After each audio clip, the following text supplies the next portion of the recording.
एक चीज जिसमें हम बिल्कुल परमेश्वर के समान हैं। हे परमेश्वर, तू मेरा ईश्वर है।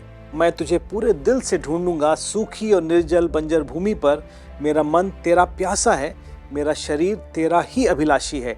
भजन 63:1। बहुत सी बातों में हम परमेश्वर से बिल्कुल अलग हैं।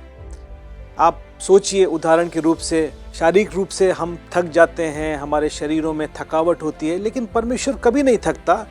हमसे बिल्कुल अलग है इस बात में। हम निराश हो जाते हैं, लेकिन परमेश्वर क्योंकि वो अंत को आरंभ से जानता है, इसलिए वो निराशा का शिकार नहीं होता।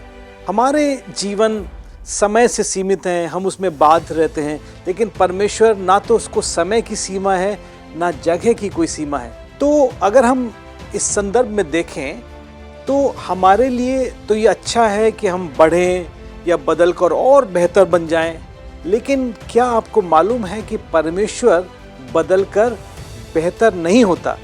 आप सोचेंगे ये कैसी बात है, लेकिन ये सच है, क्योंकि परमेश्वर कभी भी बदलता ही नहीं, क्योंकि परमेश्वर वो खुद शुरू से संपूर्ण है। प्रभु यीशु मसीह जब इस पृथ्वी पर थे तो वो अपने स्तर में बढ़ते गए, ऐसा लिखा हुआ है। लेकिन यह भी लिखा है कि प्रभु यीशु मसीह पूरी रीति से संपूर्ण भी थे, क्योंकि उनके अंदर परमेश्वर की पूर्णता निवास करती थी। कुलुस्सियों 2:9 में ऐसा लिखा है। तो बाइबल हमसे कहती है कि हम परमेश्वर के स्वरूप में बनाए गए हैं, इस कभी ना बदलने वाले परमेश्वर के स्वरूप में। लेकिन फिर भी हमारे अंदर वो भरपूरी नहीं है जो परमेश्वर के अंदर है।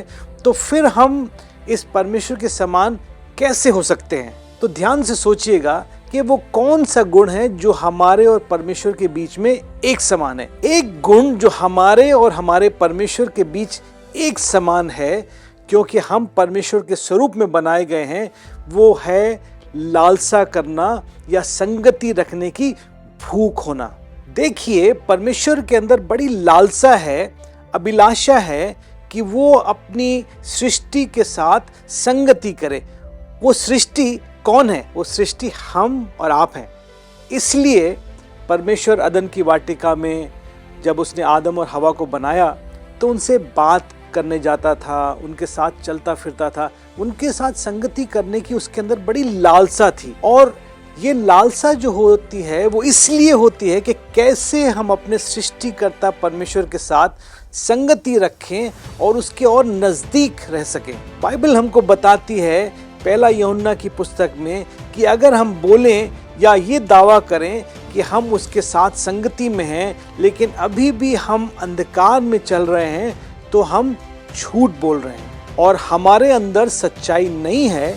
लेकिन अगर हम ज्योति में चल रहे हैं जैसे वो ज्योति में है, तो हमारी एक दूसरे के साथ संगति होती है और उसके पुत्र यीशु का लहू हमें सब पापों से धोकर शुद्ध करता है। तो आज परमेश्वर आपसे बोल रहा है कि परमेश्वर ने आपको अपने समान बनाया है और आपके अंदर भी वही लालसा डाली है कि आप अपने सृष्टिकर्ता परमेश्वर को पूरे लगन से ढूंढें, क्योंकि जब ऐसा करेंगे तो वो आपको मिल भी जाएगा, आपको तृप्त भी करेगा और आपको संपूर्ण भी बना देगा। परमेश्वर आपको आशीष दे।